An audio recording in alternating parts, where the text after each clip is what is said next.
Here's how to find the clipboard on Android. Now, if you're on your Android phone and maybe you said something to somebody or somebody else said something and you wanted to copy it and then find it in that clipboard, you can see I can press and hold on this message and then tap on those two squares at the top to copy it. However, after I've copied it, you're going to find it by, if you see some text above the numbers, tapping the back arrow at the top left.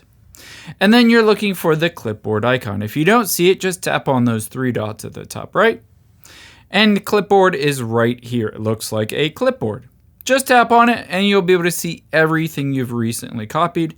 To paste it, all you need to do is tap on it and it will paste whatever's in your clipboard. Of course, you can also tap on the trash can icon, select all, and delete your clipboard if you wanted to as well.